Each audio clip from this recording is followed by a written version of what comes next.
So, hello, good afternoon. My name is Cafaro. I am a professor at the University of Puerto Rico, and my specialty is trichomycetes. Okay, as you know, because you guys work with the same group. And we are here basically to do a little bit of history about ourselves and how we interacted with our late advisor, Bob Lickbert, who we knew pretty well. So I'll start with you, Marlene. Yeah, so, Merlin White, and professor at Boise State University. I spent a lot of time as a student with Bob, met Matthias there as graduate students, two last graduate students he had essentially in the lab in the University of Kansas. I have great memories of Bob, both as a professional and a person from those experiences. And it's really a treasure to think about sharing some of this here at the MSA meeting, a meeting that he so loved to attend and come and anticipate. And he's been on my mind a lot, especially for that reason, but losing him relatively recently. So it's great to have a chance to share some of these thoughts and ideas and kind of mentorship that he gave us as a way to kind of recall that legacy of time and energy and passion, not only for the fungi, but the people that he shared it with. Yeah. And then, well, we're going to share a little bit of memories, and you guys are the new crop of the trichomycete world. So why don't you introduce yourself a little bit? So we'll start with you, Nicole, and the microphone's over there. Yeah, Nicole Reynolds and then Wang. Yeah. So yeah, I'm Nicole, and I was Merlin's master's student. And actually, it was because of Merlin that I got interested in trichomycetes. I was an undergrad, and I took the mycology class, and Merlin was so enthusiastic talking about these things, trichomycetes I'd never heard of before, and I just thought it was so amazing that there's these strange little fungi inside these insects. And so I actually asked him if I could volunteer in the lab and do some work. And so I actually spent a year volunteering before I started the master's program, and I was able to learn so much about trichomycetes during that time.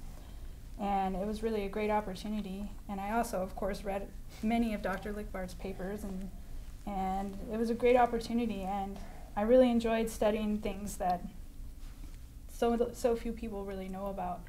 And I think there's so much more to discover. It makes it really exciting to be in the field. So. Yeah. It reminds me of Bob was full of slogans, and one of the slogans he's had is, sometimes it's better to be a big fish in a little pond. But it also demonstrated how humble he was in his approach to things. And you, Yang? Yeah, my name is Yan Wang, you guys know me. And I have been in the field for 9 years or 10 years already in the trichomycetes. But before that, I want to say I'm finishing my postdoc, and I will be an assistant professor at the University of Toronto Scarborough campus. The fortunate thing is I will carry over and keep working on the trichomycetes. That's the field I'm really still excited about it. And dated back in 2009, when I finished my undergrad in China, I just found some excellent papers or knowledge about the trichomycetes online. So that's how I approached Merlin. Merlin is a new assistant professor at the Boise State. So I really got lucky to start to the field with Merlin at the time. And now it's the 2019 already, so can't believe it's already 10 years. But I'm still excited about the field. And I remember the first time I met Bob is my first MS meeting is 2010 at the Lexington, Kentucky. So Bob was just talking with a few giant mycologists in front of the hotel we were having the meeting. And I was just so impressed how gentleman, the way he behaves and talks. I was just admired in a minute. Yeah. Yeah, this definitely is a great loss. Bob has passed away, and I was there. I feel the of that. But the good thing is we have a lot more and more people are getting interested in the field, and we'll keep the work going. Yeah, his legacy is alive. The legacy is alive, and the presence what's is important. There. I remember when, like, you guys, a few years before you, I actually I saw a little post on a little letter that Bob had sent to my former advisor that he was looking for students, and I was in Argentina at the time finishing my undergrad, and I just wrote to Bob and said like, oh, I'm interested in working with fungi and insects, because when I was down there, I was working in grasses and fungi.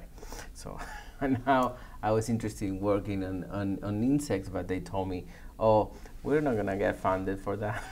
Yeah. So essentially, just his letter came and I contacted him, and he was very kind and very excited, and he just offered me to come and do my PhD with him in Kansas. And I didn't know much about him or what trichomycetes were, except that they were associated with insects, which was what I was interested in. So I just jumped on a plane, didn't know much what we were doing, and I landed in Kansas. Yeah. And he didn't jump on one plane. I was on the other end waiting for those planes to get there. It was more like the milk run from Argentina, as I recall. It was. And do you recall when you got to Kansas or Lawrence, what happened? Oh, well, it was, I mean. It was literally a 2-day flight or something. It was like, let's not even remember. It was like 24 hours later or something. I arrived finally, the only connecting flight that I could get was something from Dallas to Kansas City. And it arrived at midnight in Kansas City. And poor Bob, he drove in the middle of the night to go pick me up in Kansas City. And I was like, thank you very much. I don't know. And then on the way back, he was describing, on the landscape, it was dark, pitch dark. It was January, so everything was even covered with snow, and everything dark, and I could see one pine here, one juniper tree over there, and he was describing, the vegetation here is like this, is like that. And I was like, I can't see anything, so I'll take your word for it. So we arrived in Lawrence, and he had booked me a hotel, and he said that he was gonna pick me up the next morning. Yeah. But before that, he asked me if I was hungry, and it was like 2 a.m. by that time, and I said, well, I am hungry, but and so we sat down and had one of these breakfast place that doesn't exist anymore. Yes. And we had breakfast at 2 a.m. He loved to receive people in Lawrence. He was a great host, and he was really there for everybody. Yeah, very much. Yeah. So that's a nice recollection. Yeah. So anyway, it was great to have you come, and when I was there, I had only been there a few months before you got there, maybe one semester, and it was great to have you come in the spring and start. But and those memories for me are very, very strong with you as kind of a brother who came through this to me, and I'm sure you guys have a sense of that kinship as well. Yeah. But it's part of this presence. Not only, I think it's not just Bob, but through the whole society, is that sense of camaraderie and sharing that we bring with these inspired and engaged moments with not only the fungus but the people that teach us everything. And I'm so strongly wedded to that notion of carrying that forward. And I always think look back and pay ahead in terms of what we're trying to do. And it's nice to be able to share some of these things with you guys, so I really appreciate it. Yeah. One of the things that I thought about coming here in terms of thinking about Bob and how he loved the meetings, and some of the things that you learn over the course of time, sharing time in a space, are some of the more personal things that I learned also about Bob. But there are certain things that just resonate with me. His capacity, in terms of the science, his capacity to share and engage not only scientists upper echelon, but kids that might be in the periphery of the room, and to go seamlessly from one to the other. And have that presence and that have that genuine capacity to engage and share and convey in a way that is, appropriate for the level and the sense of what he's trying to achieve.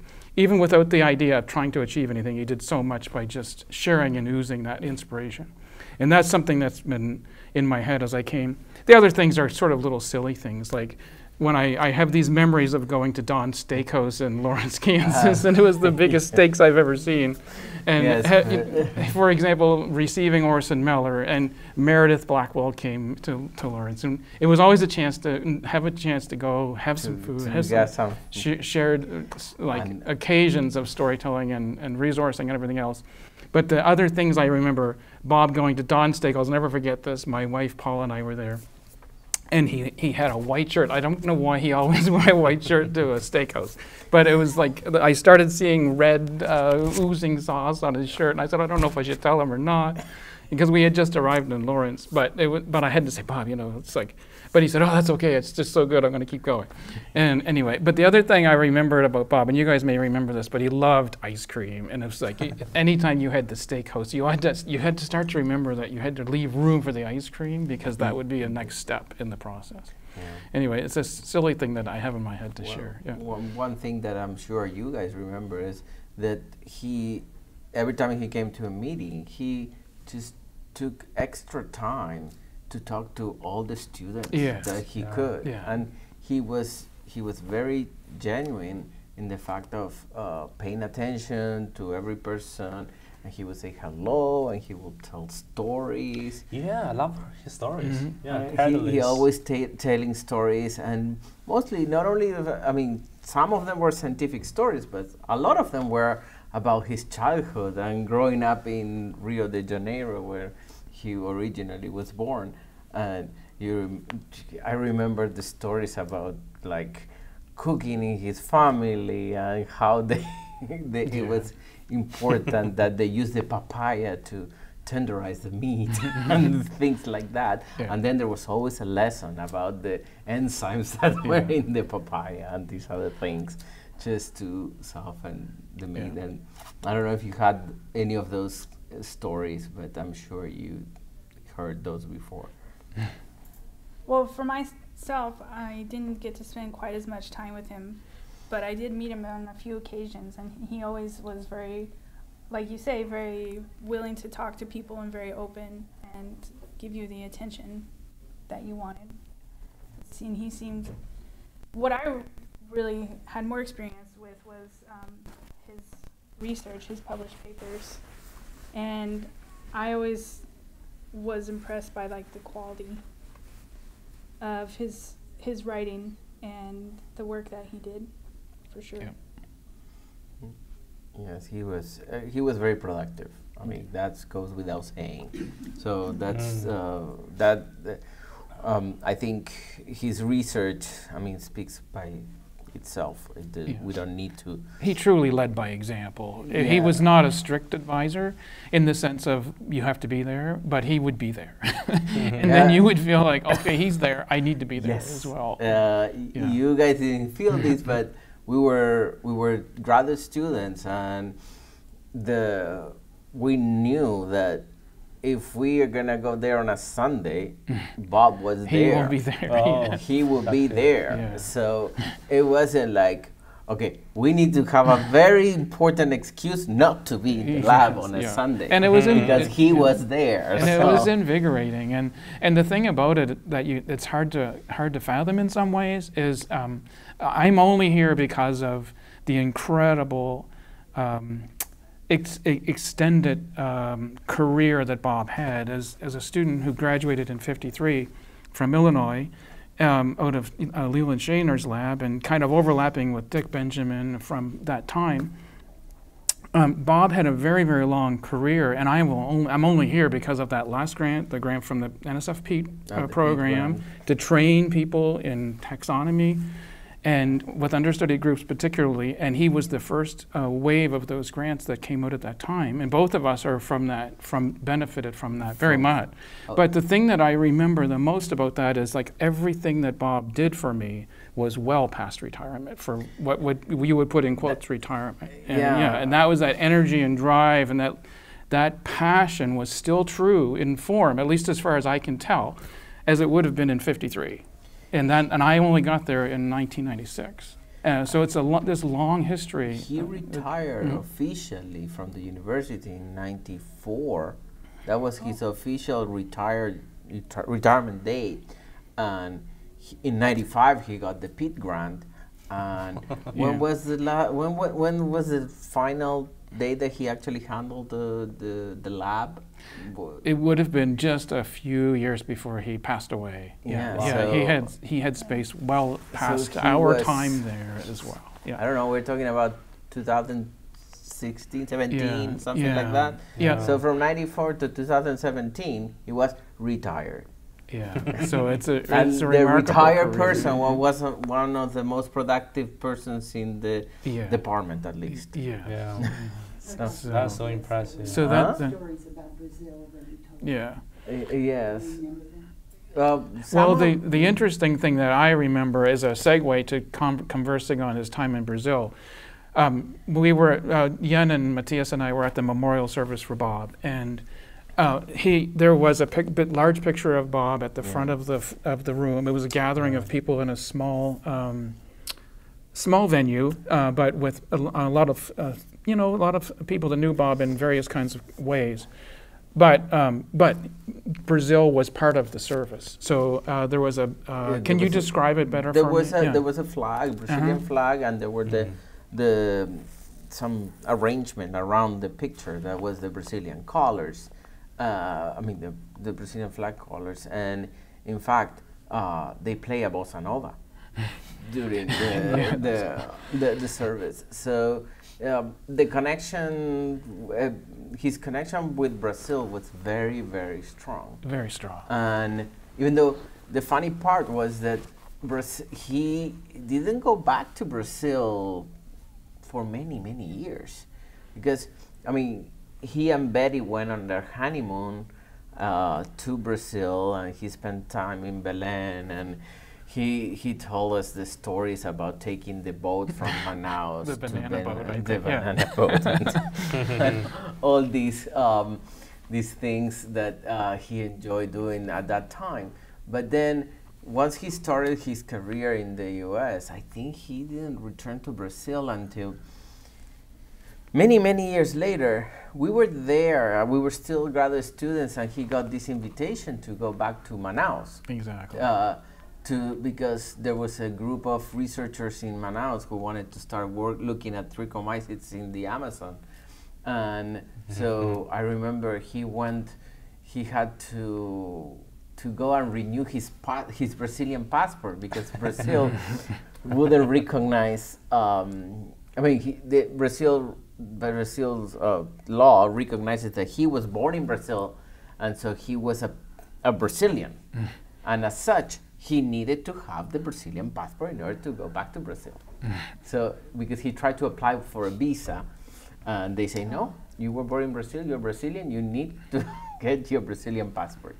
And he was going on and on how he thought that he was not a Brazilian anymore, but he was actually always a Carioca, which is the name of the people from Rio. And then he was actually, I think he was secretly very happy that he had to go get his Brazilian passport. He was again. proud of it, yes. He was proud, and he went back and then he got it. And then he was always telling us the stories about growing up in Rio. Imagine this was 1928, 29, 30, and how the family will come to the U.S. once every 6 or 7 years by boat. And by boat. Yeah. I mean, they wouldn't fly; they would just take the Yeah. boat. And so his stories about growing up in Rio were very interesting, about playing soccer, about participating in the Boy Scouts and in the troops, and he has so many stories. It's very difficult to pinpoint. It's hard to put anything. It just pops into your head, these things instantly. But just in terms of Brazil, he would have a lot of these pictures, black and white photographs taken of Brazil and their surroundings, and you knew these were obviously places he had grown up in and meant a lot to him. So his office was kind of in the backdrop. You could see these spaces filled with those memories. Yeah. Why was he there? Yeah, why? Yeah. Yeah. Oh, yeah. his parents moved to Brazil because his father was he was working for the YMCA, Yeah. and so Yeah, one of the he first was one people. of the higher. I don't know what his position was, but he took the whole family. Right. And there were many because Bob had many siblings. There were like Yeah. 7. I want to say 5 to 7. Yeah. Yeah, 5 to Yeah. 7. I don't remember exactly, but he was. They were there, so he grew up there until he was like 21. That's what I remember, and then he went to. They sent him to study in the U.S. and. Yeah. Huh? Yeah, the horse story. Yeah, I have to. Oh, yeah, that's the horse, your story. That's a horse. The horse story. I have told this story. I have not told this story for a long time, and this could really break the reel on terms of the videotape. So, because if I give the version of the story that's locked in my head in slow motion, it's a very long story because I see all the details of the story, which include the rearing of a horse in Norway at the end of a long trip to Norway to do some survey work. Oh my goodness, do I have to tell the horse story? The horse story gives me, like, I'm getting goosebumps thinking of the horse story. And I haven't told the story for a while, but I will tell the horse story if you would like. So Bob and I was after my PhD in Kansas, I spent time there as a research associate, and we had some NSF support to do a survey of North American and European taxa of fungi to, try to understand maybe how these things have adapted and evolved across Atlantically and look at biogeography and so on. But it was the first chance for me to get some collecting outside of North America. It was a really exciting chance to share some time with Bob in the field. And we did 2 stints, and then on the second visit, we went to northern Norway. We took a long drive at the end of, I think it was matched up with one of the meetings in Norway, and we did an extended visit in the upper reaches, elevations in Norway. And Bob actually, we arrived and we had a small car that was just literally filled with research gear, just the 2 of us. And we went up and we went into this facility to get the keys for the research station, which actually was a community center building surrounded by sheep farms. And literally guests would visit you at the dissecting window, and they were little sheep herds, like putting their noses on the window while you were dissecting. But anyway, it was a really, really beautiful, pristine place. I've never witnessed so many waterfalls cascading down from these upper reaches of this beautiful, beautiful place. But we were there, and we were arriving at this time in Norway at this research station, which we had arranged in Exa, Norway. And we got to this facility, which was owned and taken care of, curated by a local person who was one of these, I believe, farmers. And so Bob went in, and I'm a horse person, kind of out of my familially. I'm aware of horses, and I had enough experiences with horses to be. It's one of my between snakes and spiders and horses. I don't know which one I fear the most, but I respect horses, and I know what they're capable of. And so after having been bucked off of one when I was really young, I sort of veered away from that kind of my family background, and I'm really proud that a lot of people are. But I'm not a good horse person. Sorry, Meredith. But I had this respect for horses. So we arrived, and there was a relatively loose-looking fence to get up, to go to the folks that were with the keys, and who were going to let us into the building and do our research there. And again, this was like, I don't know, a 13-hour trip, end of a long day, and Bob is still energized and excited to get out and go get the keys, and this is the person I've corresponded with, and this is the way I have to do it, so I have to go get the key from you. So he gets out of the car and rushes past this relatively meager-looking fence, which I knew was the horse boundary, and continued to go up and get the key from said owner, who was speaking something in Norwegian. And I didn't have so much attention to that, but I saw this horse on the side, and I saw Bob going, and I said, okay, this is interesting. Let's see how this goes. And I didn't anticipate anything too dramatic. The horse was massive and white, and it looked like a workhorse. And it didn't look happy that this breach had happened. But Bob went up to get the key, had turned, had spoken to the person, and was coming back down. And the horse went on 2 legs and started walking towards Bob. And I'm just outside of this relatively small like fence sort of thing. And the horse came down, curled its front legs, and drove his legs onto both of Bob's, each shoulder. Each shoulder got a knee from the horse. And like literally pushed him into the ground. No one really knows this story. I shouldn't probably be putting this on tape, but anyway. This is where it goes into slow motion. So it basically crushed Bob, pushed him into the ground. And I literally heard this horrifying sound of like collapsing body on the ground, and a thud and a groan, and Bob's head turning to the side and just laying very still. And then I saw the horse's owner come running down, yelling things, grabbing a huge stick off of this wood pile, like a 4-foot stick, and like hitting the horse to make sure it would go away. And Bob is just, I just thought, oh my God, this is the end of it. Like Bob, there will be nothing beyond this. How do I get Bob home? And like it was a horrible feeling. And Bob was laying on the ground, motionless, and it was for it felt like several minutes, but it was probably more than like less than a minute. And anyway, I rushed over after I saw the owner take care of the horse. And again, there was no communication. We had no communication that was really clear because it was Norwegian and English and just trying to see what was happening. But the concern was all there. And anyway, I went over to Bob and I said, "How are you doing? Are you okay, Bob?" And I heard him like he was breathing, and I heard him moaning some more. And then I think he was sort of semi-conscious, but came back, and he immediately got up and was concerned about. His main concern was.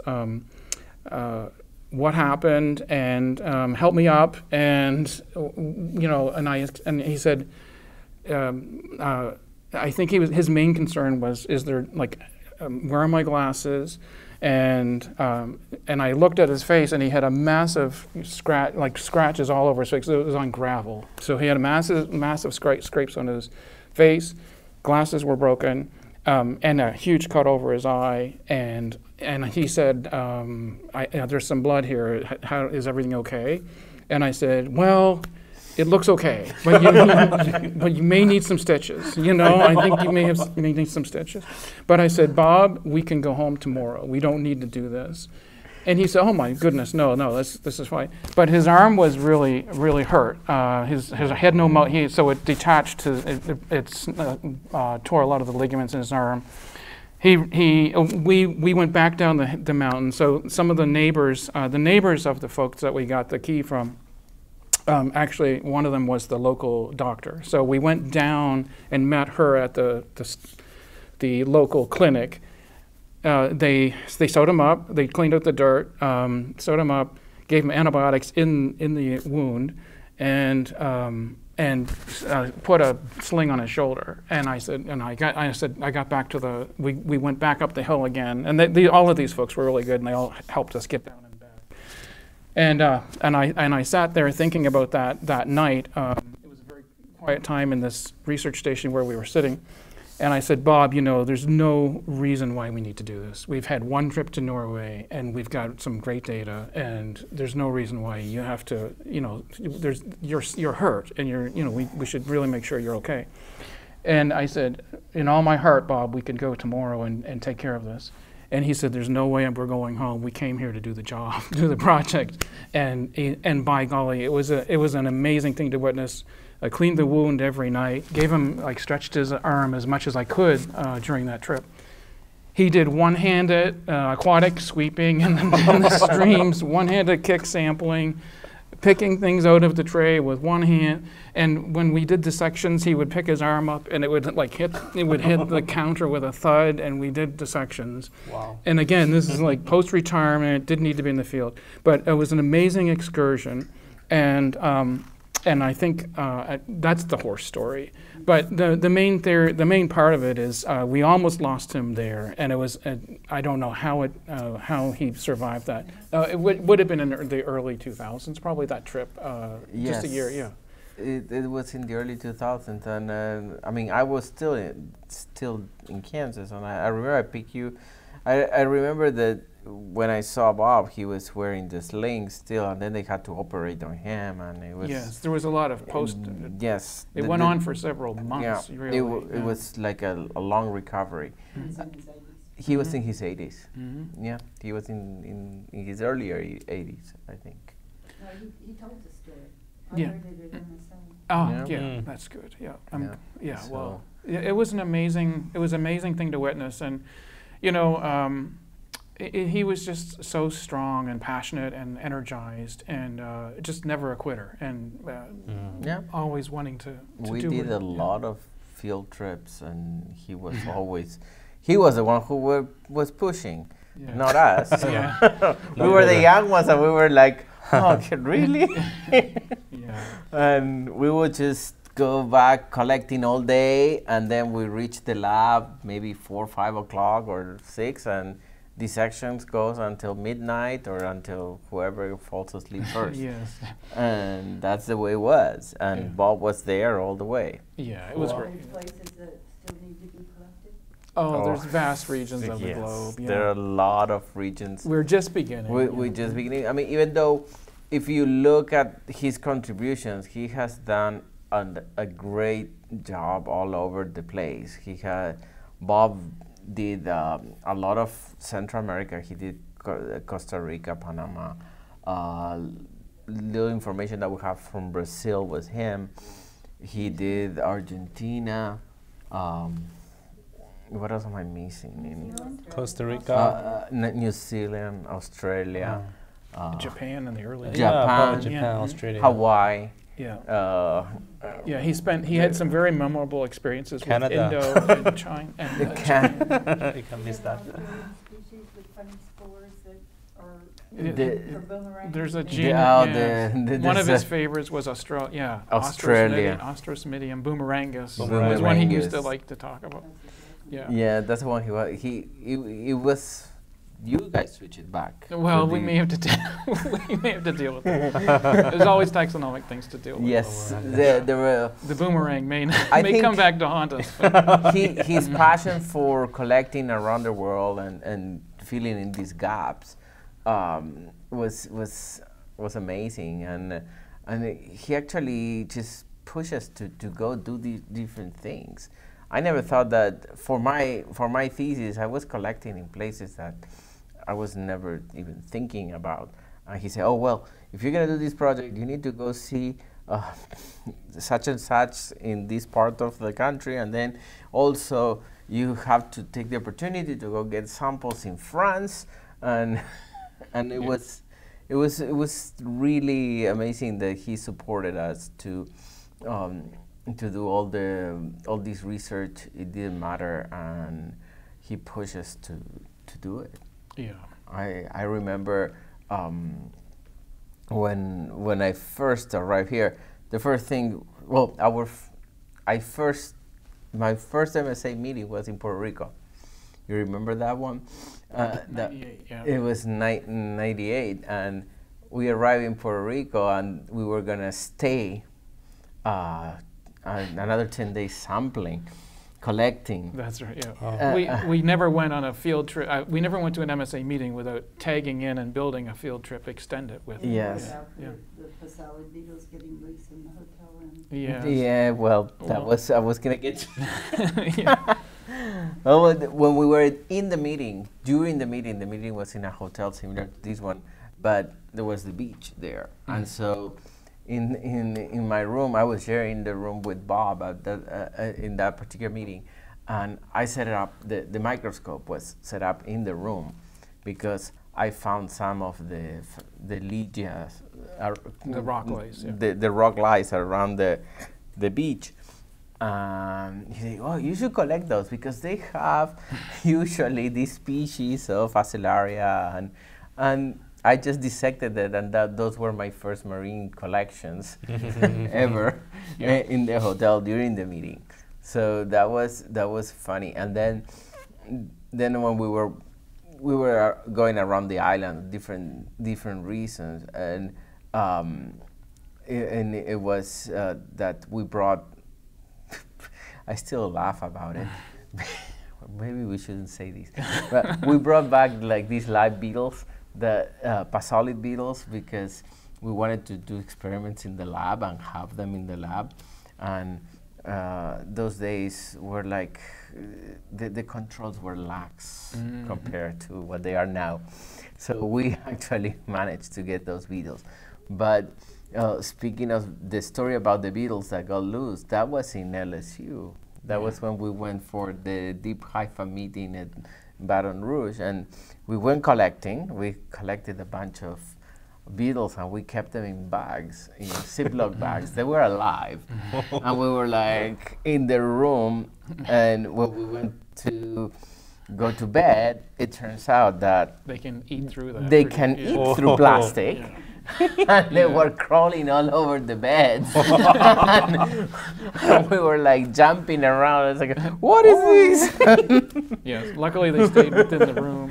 It was amazing that, and Bob was like, oh, come down, let's collect them. Let's just put them in a better place, in a better container. So Okay. There was some great stories like that. Yeah. The amazing thing is there's so much more that we can do. Well, not the beetles, and there's so many other organisms that have these fungi that we haven't found them in yet. So it's exciting to think about those kinds of stories. But then a lot of those things transform into, well, you can collect it there, but there's also this stuff in the Breidenthal forest. So then, Breidenthal Ecological Reserve is a University of Kansas reserve that has pacsolid beetles in it. It's one of the most western extensions of that population. But I then, post-pacsolid beetle excitement hit me, and I did a lot of collecting. You did too in the Breidenthal location once we got back and we became aware of some of these things. But there's some really memorable things with pacsolid beetles and so much more to do, and Meredith's lab has done a lot of work with those kinds of things as well. I think the other part that's just throwing things into I'm going to just get it off my head so I don't keep thinking about it, reflecting on some of the things you mentioned earlier. I was very fortunate to, well, not fortunate, but I had the chance to help clean out Bob's office at the University of Kansas after his family had a chance to go in there, and I was very fortunate to go in and help clean up the last of it, and was I had permission to take anything that I felt was be valuable. And in an amazing fashion, I saw some of the things that meant the most to Bob at the end of his career, because he had a smaller room and an office as a retired professor. But he maintained a presence there right up until the last year of his time with us. But what I was able to secure in there were some of his notebooks. He was famous for carrying a calendar, a mini calendar. It was always the same. And these are things I'll always remember. But in his back pocket with a string on the day. But I have the good fortune. I collected in Brazil. I think it's a Brazilian cigar box. The stacks of these calendars. Oh, he kept them. They kept them all. So I have a record of these calendars that he used to hold from the 50s on.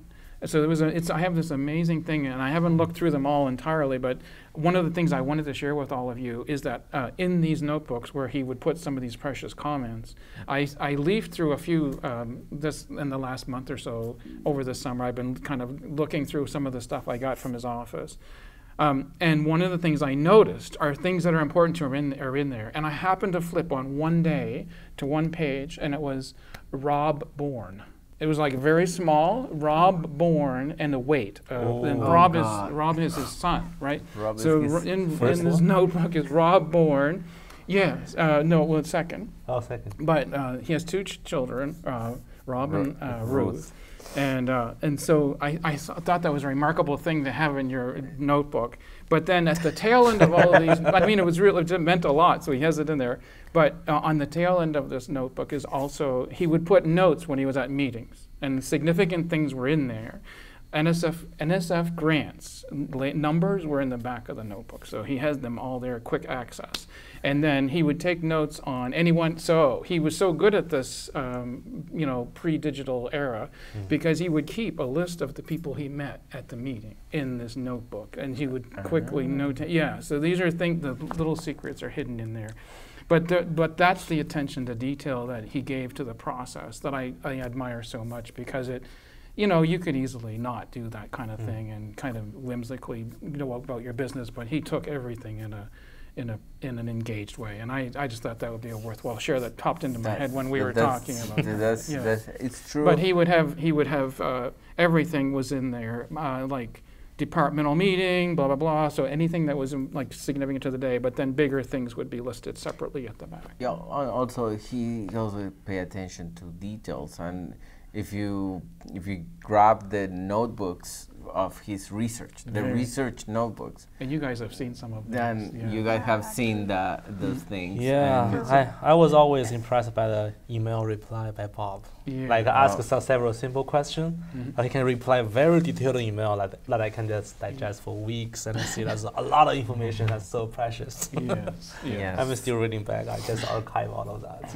It's the amount of details that he pay attention to, a lot of details, and then he will just write down all the information he had Yeah. on that particular topic, and it was there. Yeah. And also one of the things that make Bob, I guess, make him the way he was, and also so terrible, it was that he was always available, at least to us. As his students, he will drop anything that he was doing, no matter what, just to pay attention, even if we just knock on the door just to say, I don't know what to do with these or something. And he will drop whatever he was doing and just He would always come over. Yeah. come over and just pay attention to us. Countless times you would say, Bob, I have something on the slide, and I'm just not sure what it is. The first thing, it's very humbling when you first start. You know, this field is so different. And I had a similar feeling that you had, Matthias, of being interested in arthropods and being interested in fungi and not being sure how to marry the two things, except this chance to go to Kansas and do so. That was so graciously offered to me as well. And I had a letter similar to yours, and I hesitated to no end because I really couldn't believe that it was for real, that this was an offer. I thought it was just being nice. So it took me a while to own that opportunity.